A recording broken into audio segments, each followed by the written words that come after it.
for 6 days and nights. And when pirates and lost boys meet, they merely bite their thumbs at each other. But with the coming of Peter, who hates lethargy, they are underway again. If you put your ear to the ground now, you would hear the whole island seething with life.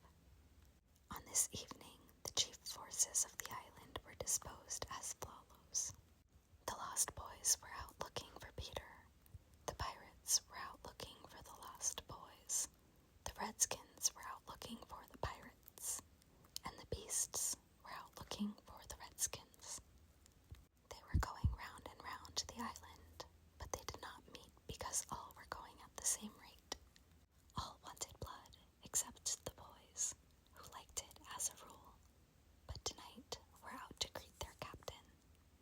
The boys on the island vary, of course, in numbers, according as they get killed and so on, and when they seem to be growing up, which is against the rules, Peter thins them out. But at this time, there were 6 of them, counting the twins as 2. Let us pretend to lie here among the sugar cane and watch them as they steal by in single file, each with his hand on his dagger. They are forbidden by Peter to look in the least like him, and they wear the skins of the bear slain by themselves, in which they are so round and furry that when they fall, they roll. They have therefore become very sure-footed. The first to pass is Toodles, not the least brave, but the most unfortunate of all the gallant band. He had been in fewer adventures than any of them, because the big things constantly happened just when he had stepped round the corner. All would be quiet. He would take the opportunity of going off to gather a few sticks for firewood, and then when he returned, the others would be sweeping up the blood. This ill luck had given a gentle melancholy to his countenance, but instead of souring his nature, had sweetened it, so that he was quite the humblest of the boys. Poor kind Toodles, there is danger in the air for you tonight. Take care lest an adventure is now offered you, which, if accepted, will plunge you in deepest woe. Toodles, the fairy Tink, who is bent on mischief this night, is looking for a tool, and she thinks you are the most easily tricked of the boys. Where Tinkerbell? Would that he could hear us, but we are not really on the island, and he passes by, biting his knuckles. Next comes Nibs, the gay and debonair, followed by Slightly, who cuts whistles out of the trees and dances ecstatically to his own tunes. Slightly is the most conceited of the boys. He thinks he remembers the days before he was lost, with their manners and customs, and this has given his nose an offensive tilt. Curly is 4th. He is a pickle, and so often has he had to deliver up his person when Peter said sternly, "Stand forth, the one who did this thing," that now at the command he stands forth automatically, whether he had done it or not. Last come the twins, who cannot be described, because we should be sure to be describing the wrong one. Peter never quite knew what twins were, and his band were not allowed to know anything he did not know. So these 2 were always vague about themselves, and did their best to give satisfaction by keeping close together in an apologetic sort of way. The boys vanish in the gloom, and after a pause, but not a long pause, for things go briskly on the island, come the pirates on their track. We hear them before they are seen, and it is always the same dreadful song. Avast, belay, yo-ho, heave to, a pirating we go, and if we're parted by a shot, we're sure to meet below. A more villainous looking lot never hung in a row on execution dock. Here, a little in advance, ever and again, with his head to the ground listening. His great arms bear pieces of 8 in his ears as ornaments, is the handsome Italian Cecco, who cut his name in letters of blood on the back of the governor of the prison at Gaio. That gigantic black behind him has had many names since he dropped the one with which dusky mothers still terrify their children on the banks of the Guajomo. Here is Bill Jukes, every inch of him tattooed, the same Bill Jukes who got 6 dozen of the walrus from Flint before he would drop the bag of moiters. And Cookson, said to be Black Murphy's brother, but this was never proved. And Gentleman Starkey, once an usher in a public school, and still dainty in his ways of killing. And the Skylights, Morgan Skylights, and the Irish boatswain Smee, an oddly genial man who stabbed, so to speak, without offense, and was the only nonconformist in Hook's crew. And Noodler, whose hands were fixed on backwards, and robbed Mullins, and Elf Mason, and many another ruffian, long known and feared on the Spanish Main. In the midst of them, the blackest and largest in that dark setting, reclined James Hook, or as he wrote himself, Jas Hook, of whom it is said he was the only man that the sea cook feared. He lay at his ease in a rough chariot, drawn and propelled by his man, and instead of a right hand, he had the iron hook, with which ever and anon he encouraged them to increase their pace. As dogs this terrible man treated and addressed them, and as dogs they obeyed him. In person he was cadaverous and black-advised, and his hair was dressed in long curls, which at a little distance looked like black candles, and gave a singularly threatening expression to his handsome countenance. His eyes were of the blue of the forget-me-not, and of a profound melancholy, save when he was plunging his hook into you, at which time 2 red spots appeared in them, and lit them up horribly. In manner, something of the grand seigneur still clung to him, so that he even ripped you up with an air, and I have been told that he was a raconteur of repute. He was never more sinister than when he was most polite, which is probably the truest test of breeding, and the elegance of his diction, even when he was swearing, no less than the distinction of his demeanor, showed him one of a different cast from his crew, a man of indomitable courage. It was said that the only thing he shied at was the sight of his own blood, which was thick and of an unusual color. In dress, he somewhat aped the attire associated with the name of Charles II, having heard it said in some earlier period of his career that he bore a strange resemblance to the ill-fated Stuarts. And in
procession: lions, tigers, bears, and the innumerable smaller savage things that flee from them.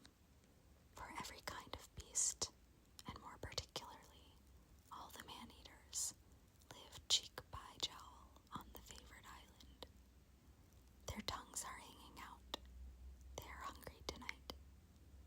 When they have passed, comes the last figure of all, the gigantic crocodile. We shall see for whom she is looking presently.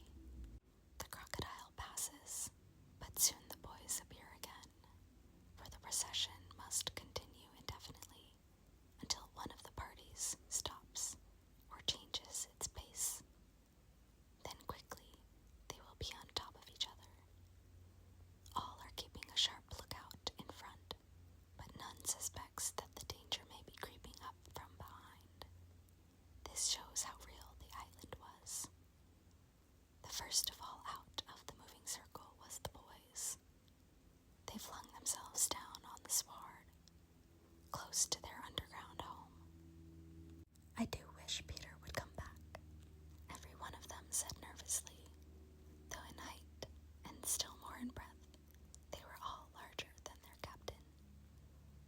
I am the only one who is not afraid of the pirates, slightly said, in the tone that prevented his being a general favorite. But perhaps some distant sound disturbed him, for he had added hastily, but I wish he would come back and tell us whether he had heard anything more about Cinderella. They talked of Cinderella, and Toodles was confident that his mother must have been very like her. It was only in Peter's absence that they could speak of mothers, the subject being forbidden by him as silly. All I remember about my mother, Nibs told him, is that she often said to my father, "Oh, how I wish I had a checkbook of my own. I don't know what a checkbook is, but I should just love to give my mother one." While they talked, they heard a distant sound. You or I, not being wild things of the woods, would have heard nothing, but they heard it, and it was the grim song. Yo ho, the pirate life, the flags o' skull and bones. A merry hour, a Monroe, and hey for Davy Jones. At once the lost boys, but where are they? They are no longer there. Rabbits could not have disappeared more quickly. I will tell you where they are, with the exception of Nibs, who has started away to reconnoitre. They are already in their home, under the ground, a very delightful residence, of which we shall see a good deal presently. But how have they reached it? For there is no entrance to be seen, not so much as the large stone, which, if rolled away, would disclose the mouth of a cave. Look closely, however, and you may note that there are here 7 large trees, each with a hole in its hollow trunk as large as a boy. These are the 7 entrances to the home under the ground, for which Hook has been searching in vain these many moons. Will he find it tonight?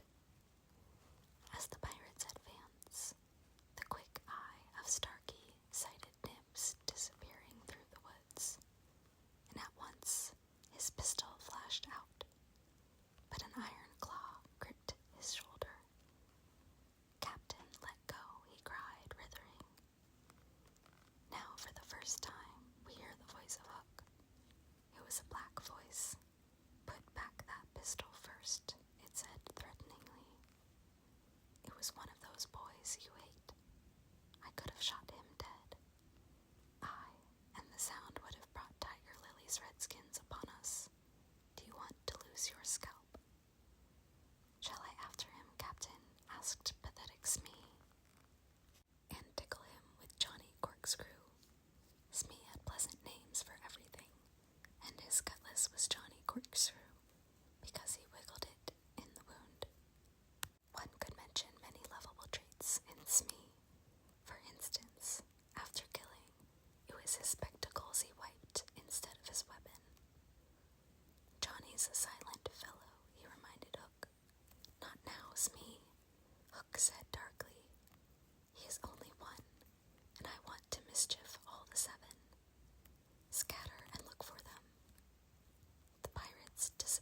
his faithful bosun the story of his life.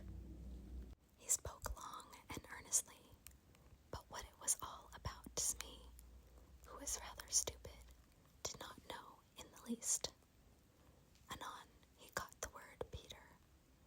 Most of all, Hook was saying passionately, "I want their captain, Peter Pan." 'Twas he cut off my arm. He brandished the hook threateningly. I've waited long to shake his hand with this. Oh, I'll tear him. And yet, said Smee, I have often heard you say that Hook was worth a score of hands for combining the hair and other homely uses. I, the captain answered, if I was a mother, I would pray to have my children born with this instead of that. And he cast a look of pride upon his iron hand, and one of scorn upon the other. Then again he frowned. Peter flung my arm, he said, wincing, to a crocodile that happened to be passing by. I have often, said Smee, noticed your strange dread of crocodiles. Not of crocodiles, Hook corrected him, but of that one crocodile, he lowered his voice. It liked my arm so much, Smee, that it has followed me ever since, from sea to sea, and from land to land, licking its lips for the rest of me. In a way, said Smee, it's sort of a compliment. I want no such compliments, Hook barked petulantly. I want Peter Pan, who first gave the brute its taste for me. He sat down on a large mushroom, and now there was a quiver in his voice. Smee, he said huskily, that crocodile would have had me before this, but by a lucky chance it swallowed a clock, which goes tick, tick inside it. And so before it can reach me, I hear the tick and bolt.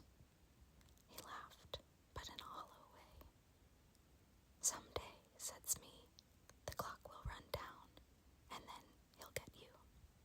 Hook wetted his dry lips.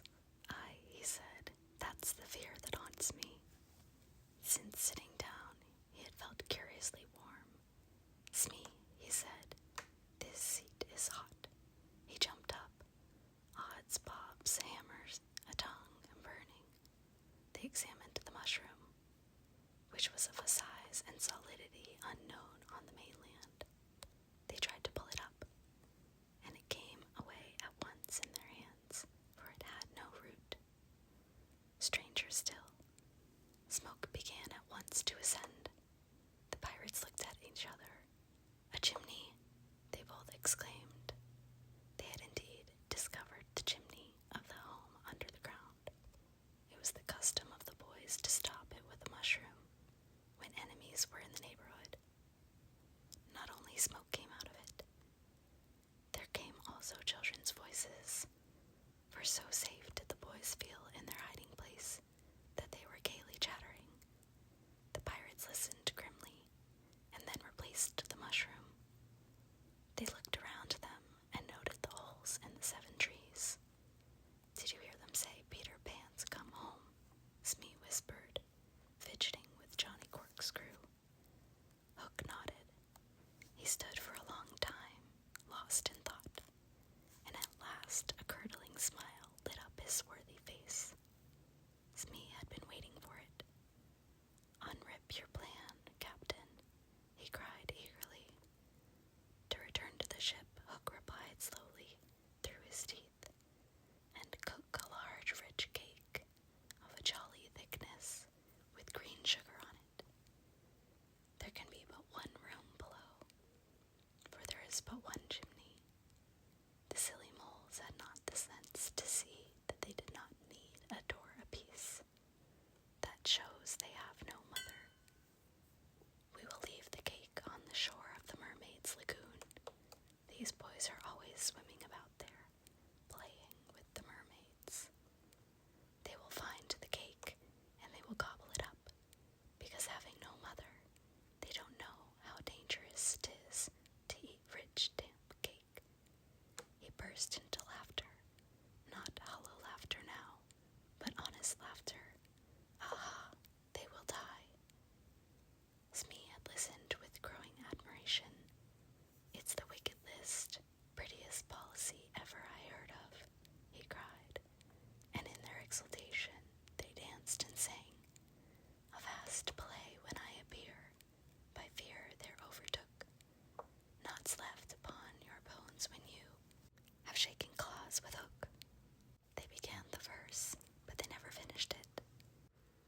another sound broke in and stilled them. There was at first such a tiny sound that a leaf might have fallen on it and smothered it. But as it came nearer, it was more distinct. Tick, tick, tick, tick. Hook stood shuddering, 1 foot in the air. The crocodile, he gasped, and bounded away, followed by his bosun. It was indeed the crocodile. It had passed the redskins who were now on the trail of the other pirates. It oozed on after Hook. Once more the boys emerged into the open, but the dangers of the night were not yet over.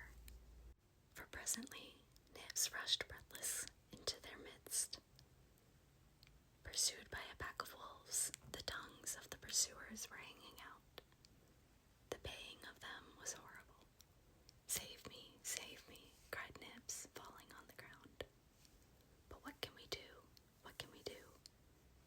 It was a high compliment to Peter that at that dire moment their thoughts turned to him. What would Peter do? They cried simultaneously. Almost in the same breath they cried. Peter would look at them through his legs, and then let us do what Peter would do. It is quite the most successful way of defying wolves, and as one boy, they bent and looked through their legs. The next moment is the long one, but victory came quickly, for as the boys advanced upon them in the terrible attitude, the wolves dropped their tails and fled. Now Nibs rose from the ground, and the others thought that his staring eyes still saw the wolves. But it was not wolves he saw. I have seen a wonderfuler thing, he cried, as they gathered round him eagerly. A great white bird. It is flying this way. What kind of bird do you think? I don't